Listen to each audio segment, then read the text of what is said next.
Bien, seguimos aquí en Nativa Nos Conecta, esto es Pulso Informativo, ya estamos también junto con Rudecindo Vega y también Alejandro Salas, ex ministro cercano en su momento al gobierno del presidente Pedro Castillo, porque era nada menos miembro del gabinete ministerial. Su impresión sobre este caso de Alejandro Sánchez, que ahora tiene otros ribetes con la detención allá en Estados Unidos. ¿Cómo está? Buenos días. Buenos días, don Rodolfo. Muchas gracias por la invitación. Buenos días. A ver, siempre he sido yo un convencido de que a quien que llama a la justicia tiene que darle la cara a la justicia, ¿no es cierto? Cualquier tipo de situación que vaya más allá de poder alejarse o apartarse de un llamado a la justicia para entrar en algún tema del hecho del prófugo, por supuesto que no está bien. Yo creo que el país necesita muchísimas explicaciones, el país necesita conocer la verdad, necesita conocer el nivel o los niveles de corrupción y hasta dónde llegó el nivel de corrupción. Y creo que ya tenemos, ¿no es cierto?, una serie de actores del anterior gobierno que se han declarado delincuentes, ¿no? Lo tienes a Salatín Marrufo, lo tienes a otros más, que han dicho soy delincuente, por eso me someto a la colaboración eficaz. Están libres, gozando seguramente lo que ya le robaron al Estado, pero uno de esos actores, por supuesto, que la justicia llama es el señor Alejandro Sánchez Sánchez. Así que yo considero que está bien, es positivo en todo caso. ¿Es su amigo, Alejandro? No lo conoció. Lo he conocido por una comunicación telefónica que él tuvo conmigo para poder, digamos, felicitarme por una intervención que yo tuve en el Congreso de la República. ¿No es cierto? Mi teléfono sonó y me lo pasaron, ¿no? Me dijo solamente para felicitarte, ¿no?, por la intervención que has tenido. Mi nombre es Alejandro Sánchez, ¿no? ¿Ese es su único vínculo con...? No tuve más, porque en realidad la actuación de él con el gobierno es una actuación que se da en los 6 primeros meses del gobierno. De julio a diciembre es el escándalo que sale de Zarratea, ¿no es cierto? Yo he sido ministro a partir de febrero del año 2022. Por lo tanto, no tuve ningún tipo de situación, digamos, que me pueda vincular a algún tipo de aspecto que él quisiera para conmigo, con las carteras en las cuales yo estaba, ¿no? Ni a este caso, tampoco lo toca, digo, este caso de asesores en la sombra. No, en absoluto. En absoluto. No habría por qué, porque yo era parte del gabinete ministerial y yo jamás recibí ningún tipo de indicación ni de imposición por parte de nadie que no sea el presidente o el propio premier para poder desarrollar mi trabajo dentro de lo que es mi propia función. Por lo tanto, cualquier otro tipo de voz simplemente no se escuchaba, ¿no es cierto?, porque conocía cuáles eran los parámetros de jerarquía para poder desarrollarse y sabía que un gobierno complicado en el cual todos los ojos y la luz estaba puesta, lo que correspondía era siempre ceñirse a la verdad y, por supuesto, dentro del marco de buen funcionamiento que tenía cada ministerio, ¿no? Lo que pasa es que usted era una suerte de escudero del presidente de la República. Sí sé que de buena fe, entiendo que de buena fe, pero digamos que lo defendía. No, más que escudero, yo te diría más bien lo que yo trataba de hacer era darle estabilidad a un gobierno que al frente tenías pues un Congreso que lo único que buscaba todos los días era vacarlo. Entonces yo creo que como un ciudadano que cree en la democracia, lo que correspondía era que se respete el voto popular, que un presidente cumpla su mandato de 5 años, con sus aciertos, con sus errores, y mira, si hubieron delitos, con sus delitos, para que después sea procesado, porque se le elige para poder solucionar los problemas del país por 5 años. Entonces, más que eso era poder darle frente y cara a un sistema que el día de hoy vemos pues también cómo se está comportando, ¿no? Correcto. Vamos a ir a otro tema con ustedes dos, Rudecindo Vega y Alejandro Salas, el caso de Eduardo Arana, nuestro ministro de Justicia.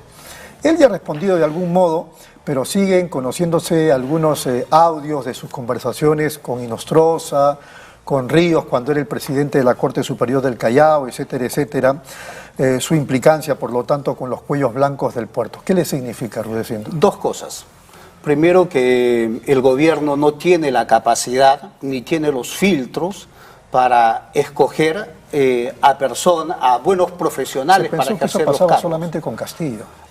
No, pero no estamos juzgando, ¿verdad?, a Castillo. Tú sabes cuál era mi opinión. Mi opinión era que era un gobierno ineficiente, corrupto, incapaz, ¿verdad?, y que terminó con la torpeza del autogolpe. Y eso lo he dicho varias veces y lo sigo sosteniendo. No tengo la menor duda. Más aún, yo recogería la frase que acaba de señalar Alejandro. Sí, pues el Congreso todos los días pensaba en vacarlo y el gobierno todos los días pensaba en robar, ¿verdad? Así de simple y así de duro.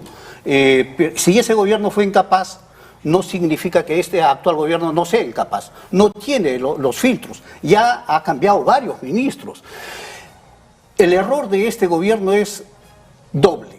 Primero, nombrar a alguien que no debió nombrar, y ya nombrado debió haberlo sacado, ni bien salieron las primeras denuncias.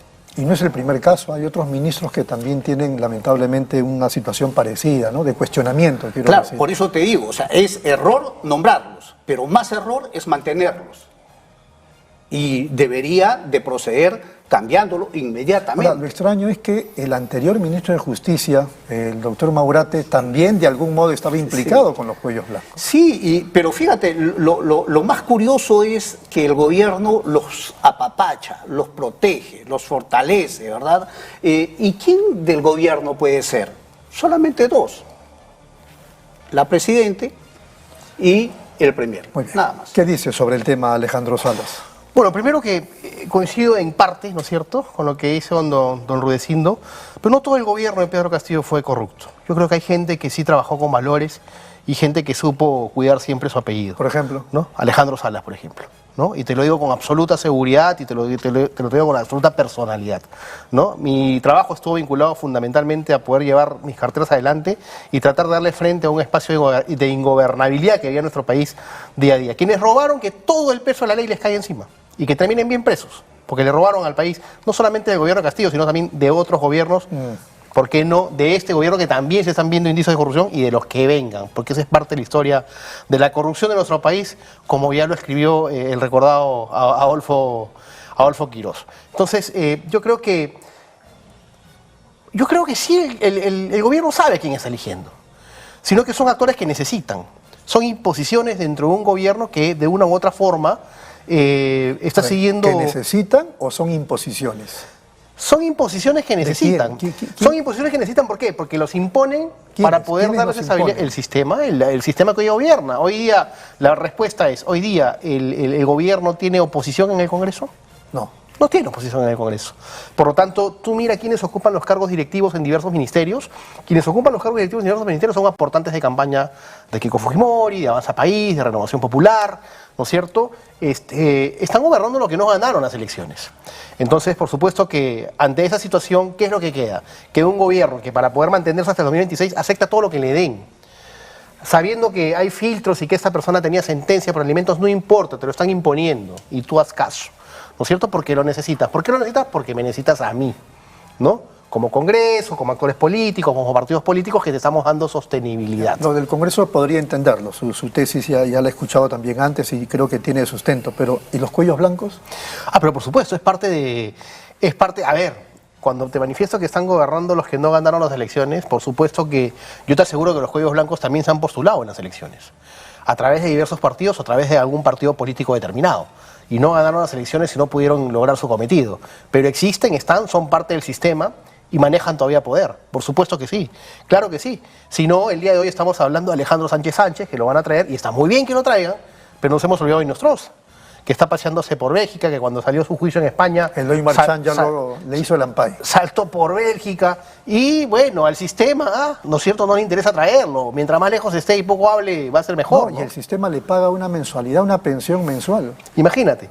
Entonces, está bien que miremos lo del gobierno anterior y que todas aquellas personas que están siendo llamadas por la justicia, pues desfilen y le den frente a la justicia. Pero no nos olvidemos como país y no midamos la justicia de manera distinta. ¿Era un prófugo que estaba pedido y que era necesario que venga? Sí. Pero también no nos olvidemos de Nostroza, ¿no? Él tendría que estar acá para darle cara al país. ¿Qué dice Rudecindo? No, yo voy a seguir la reflexión de Alejandro, comparto mucho lo que él señala y lo que hemos venido conversando. Yo soy de los que cree que estas mafias están en todos los partidos, no están en uno solo, ¿verdad? Se han institucionalizado. Y son estas mafias las que hoy controlan los diferentes partidos políticos del Perú, y son estas mafias las que a través de los partidos políticos nos ponen los candidatos a la presidencia, vicepresidencia y al Parlamento. Y por eso es que estos datos que salen, 85 parlamentarios tienen procesos abiertos o en trámite. Y entonces, ¿de qué estamos hablando, verdad?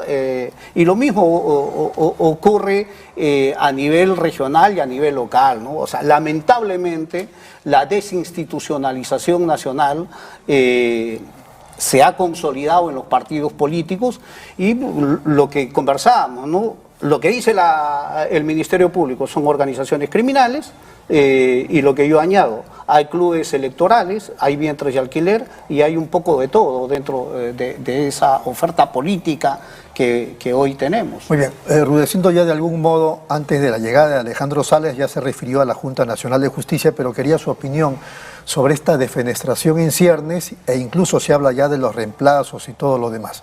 ¿Qué le parece este contexto terrible, grave, golpe de Estado, decía Rudecindo, contra la Junta Nacional de Justicia? Sí, yo creo que hoy día la democracia en nuestro país corre mucho más peligro que el 7 de diciembre del año 2022.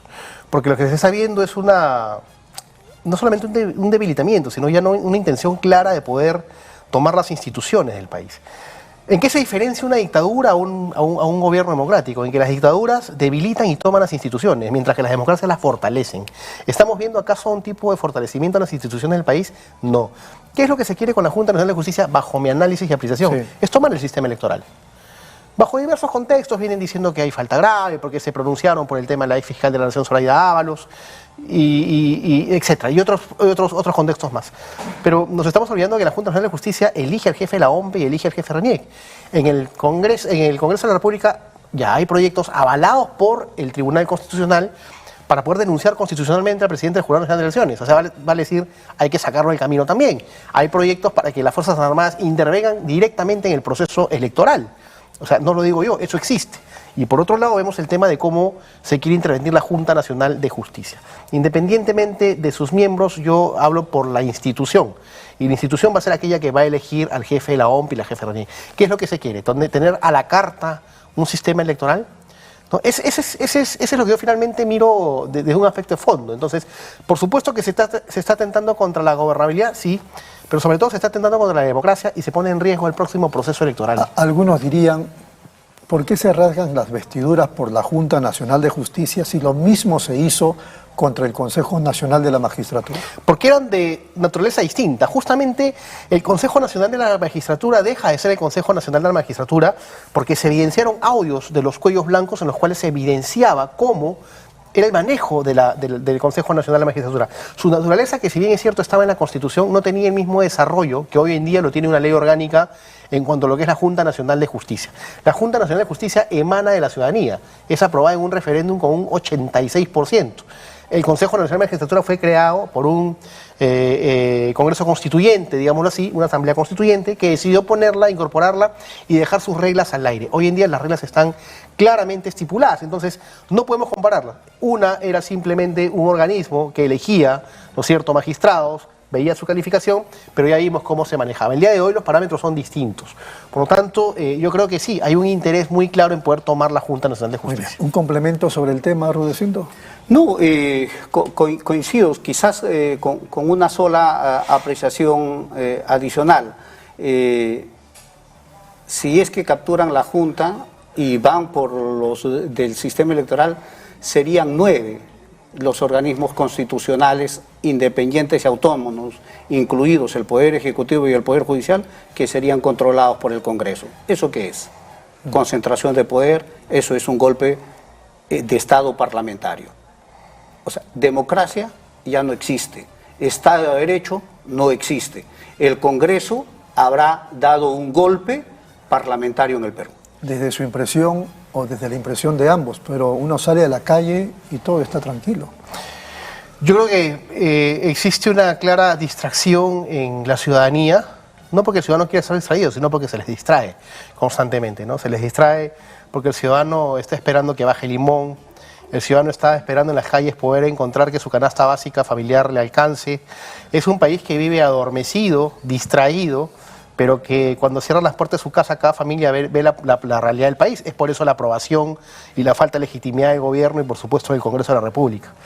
Yo creo que este tipo de situaciones en algún momento van a hacer que sobre todo la juventud se despierte y de una u otra manera se haga escuchar. Muy bien. ¿Qué le significa esto de los mochasueldos en el Congreso? Anoche nos hemos enterado de cómo la congresista María Jontay le exigía a sus trabajadores que le compren joyas, etcétera, etcétera.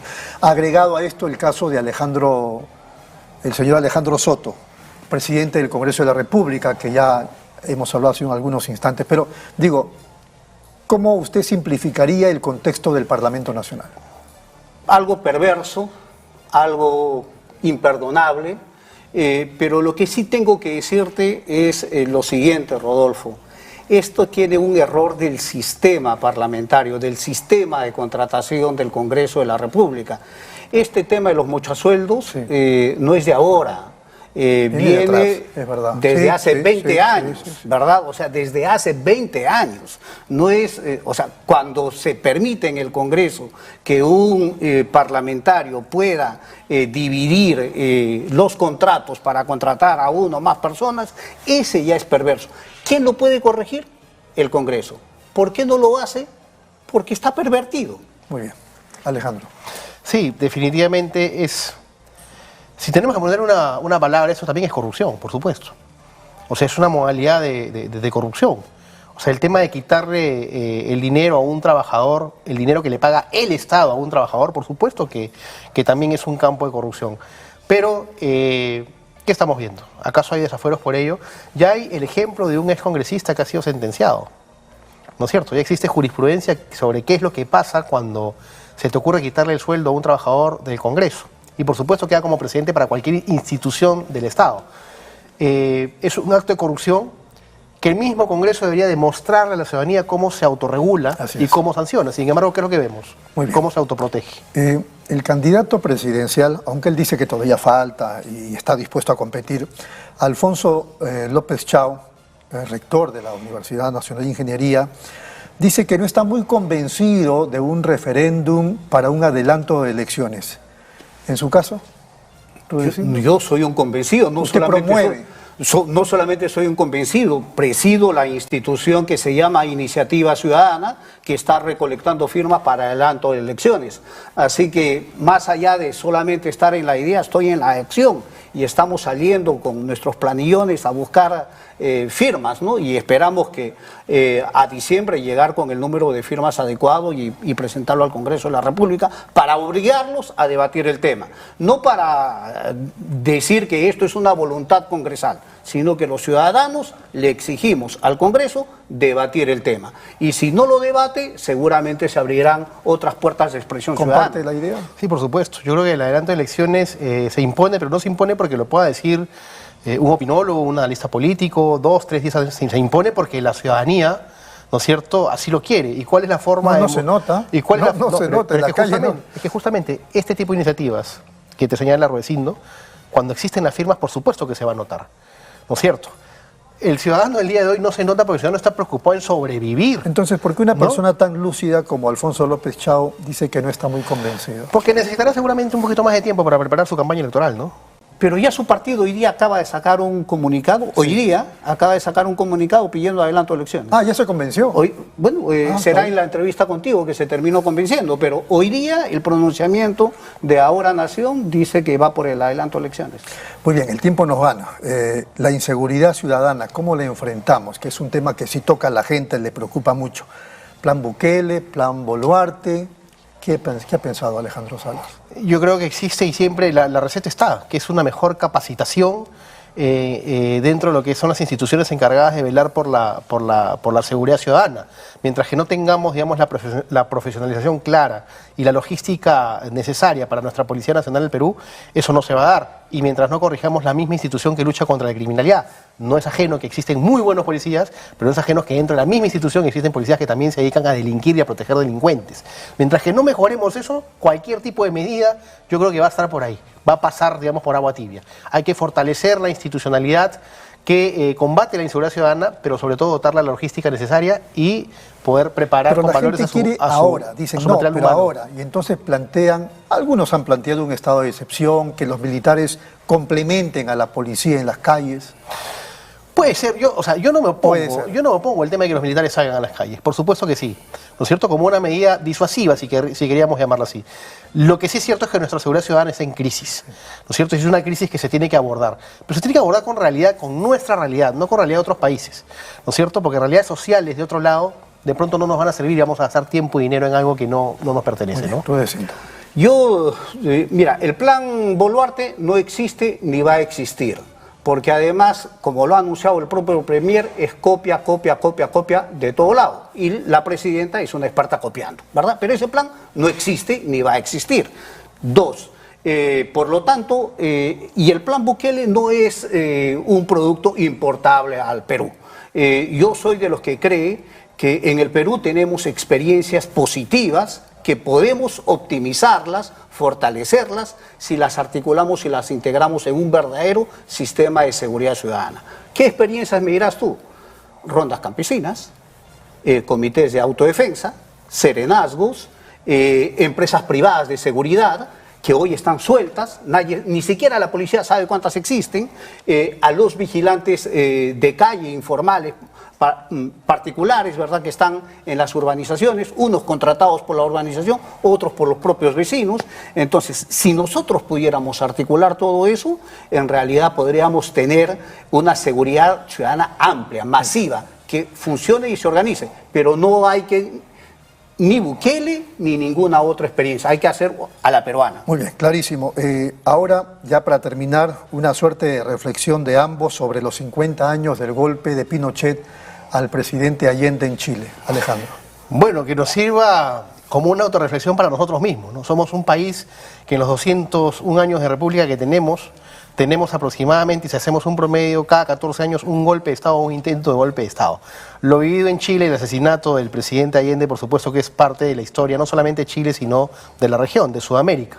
Y nos tiene que servir de ejemplo de que los golpes de Estado no son buenos, y menos aún, ¿no es cierto?, cuando quieres imponer o quieres imponerte sobre encima de la democracia. Hoy nuestro país nos tiene que servir de reflexión, porque hoy nuestro país no vive una democracia plena, y eso hay que ser conscientes, y ojalá que esto no siga avanzando. Muy bien, Rudecindo.